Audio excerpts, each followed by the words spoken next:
અમેરિકામાં રહેતા ભારતીયો અને ખાસ કરીને ગુજરાતી પરિવારો માટે આજે અમે લઈને આવ્યા છીએ એક એવી માહિતી જે દરેક પરિવાર માટે જાણવી ખૂબ જ જરૂરી છે. કારણ કે વૃદ્ધાવસ્થા એ જીવનનો એવો પડાવ છે જ્યાં સૌથી વધુ જરૂર હોય છે આર્થિક સુરક્ષા, સારી સારવાર અને સન્માનની. અમેરિકા વિશ્વના એવા દેશોમાં સામેલ છે જ્યાં વડીલો માટે સરકાર દ્વારા અનેક પ્રકારની યોજનાઓ ચલાવવામાં આવે છે અને વર્ષ 2026માં તેમાં કેટલાક મહત્વના સુધારાઓ પણ કરવામાં આવ્યા છે. જો તમે અમેરિકામાં રહો છો અથવા તમારા માતા પિતા સગા સંબંધીઓ ત્યાં રહેતા હોય તો આ માહિતી તમારા માટે ખૂબ ઉપયોગી બની શકે છે. ચાલો જાણીએ અમેરિકામાં વડીલોને મળતી 10 સૌથી મોટી સરકારી સુવિધાઓ વિશે. સૌથી પહેલા વાત કરીએ સોશિયલ સિક્યોરિટી પેન્શનની. અમેરિકામાં જે વ્યક્તિએ વર્ષો સુધી કામ કર્યું હોય અને નિયમિત રીતે સોશિયલ સિક્યોરિટી ટેક્સ ચૂકવ્યો હોય તેને નિવૃત્તિ પછી દર મહિને સરકાર તરફથી પેન્શન આપવામાં આવે છે. આ પેન્શન દર વર્ષે મોંઘવારીને ધ્યાનમાં રાખીને વધારવામાં આવે છે, જેને કોસ્ટ ઓફ લિવિંગ એડજસ્ટમેન્ટ એટલે કે COLA કહેવામાં આવે છે. વર્ષ 2026માં COLA અંતર્ગત પેન્શનમાં 2.8% વધારો કરવામાં આવ્યો છે, જેના કારણે એક સરેરાશ નિવૃત્ત વ્યક્તિની માસિક પેન્શનમાં આશરે $56નો વધારો થયો છે અને સરેરાશ પેન્શન લગભગ $2,771 પ્રતિ મહિને પહોંચી ગઈ છે. જો પતિ અને પત્ની બંને પાત્ર હોય તો બંનેને મળીને આશરે $3,208 સુધીની માસિક પેન્શન મળી શકે છે. ખાસ વાત એ છે કે 1960 કે ત્યાર પછી જન્મેલા લોકો માટે સંપૂર્ણ નિવૃત્તિ વય 67 વર્ષ નક્કી કરવામાં આવી છે. જો વ્યક્તિ 67 વર્ષની ઉંમરે નિવૃત્ત થાય તો તેને 100% લાભ મળે છે. હવે વાત કરીએ મેડિકેર હેલ્થ ઇન્સ્યોરન્સની.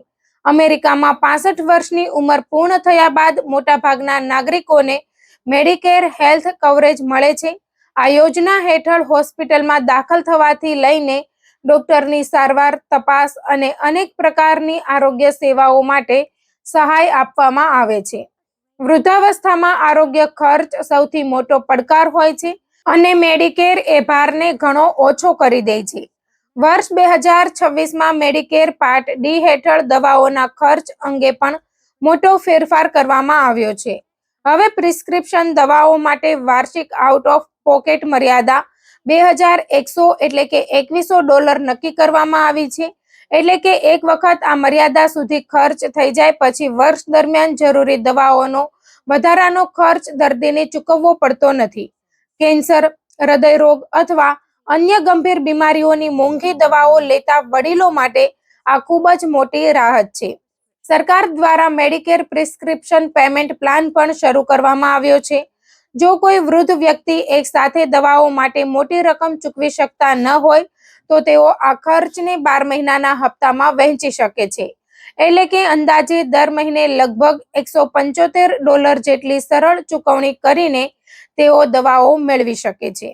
આ ઉપરાંત વર્ષ 2026થી અમેરિકન સરકારે સૌથી વધુ વપરાતી અને મોંઘી 10 દવાઓની કિંમતો ફાર્માસ્યુટિકલ કંપનીઓ સાથે સીધી વાટાઘાટ કરીને ઓછી કરાવી છે, જેના કારણે લાખો વૃદ્ધોને દવાઓના ખર્ચમાં સીધો લાભ મળી રહ્યો છે.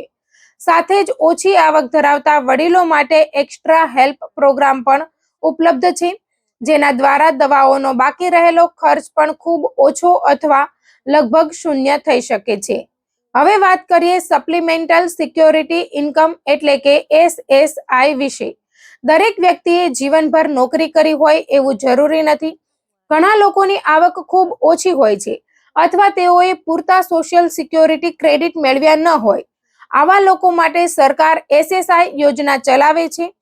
વર્ષ 2026માં એકલા વ્યક્તિને દર મહિને $943 સુધી અને દંપતીને અંદાજે $1,415 થી $1,491 સુધીની સહાય સીધી બેંક ખાતામાં જમા કરવામાં આવે છે.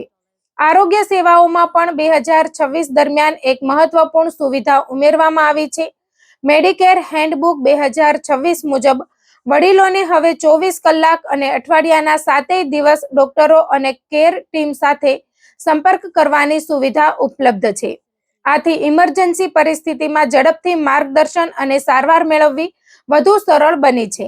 ઘણા લોકો નિવૃત્તિ પછી પણ થોડું કામ કરવા માંગતા હોય છે. આવા લોકો માટે પણ સરકારે રાહત આપી છે. વર્ષ 2026માં કમાણીની વાર્ષિક મર્યાદા વધારીને $24,480 કરવામાં આવી છે. આ મર્યાદા સુધી કમાણી કરવા છતાં તેમની સોશિયલ સિક્યોરિટી પેન્શનમાં કોઈ કાપ મુકાતો નથી. હવે આવાસની વાત કરીએ. અમેરિકામાં આર્થિક રીતે નબળા વડીલો માટે સેક્શન 8 હાઉસિંગ જેવી યોજનાઓ ઉપલબ્ધ છે. તેમાં વડીલોને પોતાની આવકના માત્ર 30% જેટલું ભાડું ચૂકવવું પડે છે અને બાકીનું ભાડું સરકાર ચૂકવે છે. ઘણા વિસ્તારોમાં સિનિયર લિવિંગ કમ્યુનિટીઝ પણ ઉપલબ્ધ છે, જ્યાં સુરક્ષિત રહેઠાણ, આરોગ્ય સેવાઓ, મનોરંજન અને દૈનિક જરૂરિયાતોની સંપૂર્ણ સુવિધા આપવામાં આવે છે. ઘણા રાજ્યોમાં વડીલોને પ્રોપર્ટી ટેક્સમાં પણ ભારે રાહત અથવા સંપૂર્ણ છૂટ આપવામાં આવે છે.